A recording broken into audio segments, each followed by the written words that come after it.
کچھ نیشنلسٹ ایسے ہوتے تھے چھوٹے موٹے، وہ کہتے تھے کہ سارے جو اردو بول رہے ہیں ان کو نکال کے سمندر میں پھینک دو، یہ الٹی سیدھی باتیں کرتے تھے لوگ.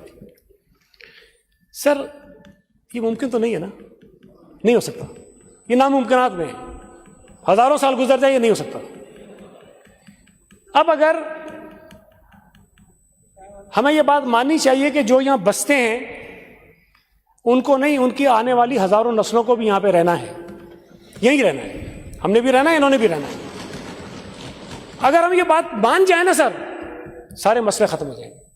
میں یہ سمجھتا ہوں کہ کراچی شہر میں بسنے والے پختون ہوں، پنجابی ہوں، بلوچ ہوں، کشمیری ہوں، گلگت بلتستان، کوئی بھی لوگ ہوں جو کہیں سے بھی آ کر بس گئے، ان سب کا کراچی پہ حق ہے.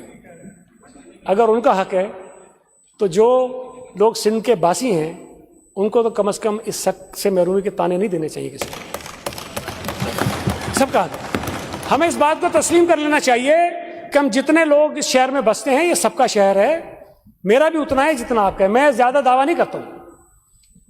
میں حالانکہ کراچی کے جو انڈیجنس فیملیز ہیں جو پتہ نہیں کتنی صدیوں سے بستی ہیں، اس فیملی سے میرا تعلق ہے. میرا کوئی گاؤں نہیں ہے کراچی کے علاوہ، میں کراچی کا آدمی ہوں. لیکن میں کبھی یہ نہیں کہتا کہ میرا حق زیادہ ہے، راجپوت صاحب کا کم ہے، علی خورشیدی کا حق کم ہے. نہیں، جتنا میرا حق ہے اتنا ان کا حق ہے. ہم ماننے کو تیار ہے، خدا کے لیے آپ بھی مان لو یار. آپ اس بات کو تسلیم کر لو کہ نہ آپ کو کوئی نکال سکتا ہے اور نہ ہمیں کوئی یہاں سے نکال سکتا ہے.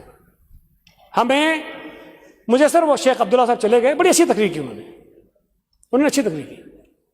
وہ کہتے ہیں ہم عجیب عجیب باتیں کر کے لوگوں کو نیچے لڑانا سر لڑائی چھوٹی بات ہوتی ہے. میں کہہ رہا ہوں جو نفرتیں پیدا ہو جاتی ہیں نا وہ زیادہ خطرناک بات ہے. تو ہماری ان باتوں سے نیچے نفرتیں پیدا ہوتی ہیں جو ہمیں روکنی چاہیے. دوسرا میں بس ختم کر دیا سر، میں نے چھوڑ دیا، آپ بار بار کہہ رہے ہیں. یہ جو ہمارے طاہا صاحب نے کہا نام بتا کے کہ ان کے آباء و اجداد سے ہم نے یہ کیا وہ کیا، سر نہ ہم یہ سوچ سکتے ہیں، نہ ہم یہ تصور کر سکتے ہیں، اور نہ ہی بطور سیاسی جماعت ہم یہ افورڈ کر سکتے ہیں. پیپلز پارٹی کوئی قوم پرست جماعت نہیں ہے. پیپلز پارٹی ایک نیشنل پارٹی ہے. پیپلز پارٹی کا یہ دعویٰ ہے کہ اس ملک میں تمام قومیں، رنگ و نسل، مذاہب کے لوگ ہم ایک جیسے ہیں، ایک برابر ہیں. ہم کیسے افورڈ کر سکتے ہیں یہ بات کہ ہم کسی کی زبان کی بنیاد پر توہین کریں یا کسی کے علاقے کی بنیاد، ہم افورڈ ہی نہیں کر سکتے. تو یہ بات آپ بھلے جو کہیں، لیکن گراؤنڈ پہ لوگ اس بات کو تسلیم کر چکے ہیں، اور جو باتیں پھیلائی گئی تھیں اس کو لوگوں نے مسترد کیا ہے.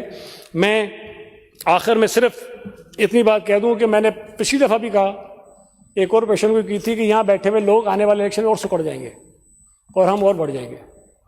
2029 کا الیکشن ہے، 29 کا الیکشن ہے. انشاءاللہ تعالیٰ یہاں سے مزید نمبر کم ہوں گے اور یہاں پہ مزید نمبر بڑھیں گے انشاءاللہ تعالیٰ. بہت شکریہ.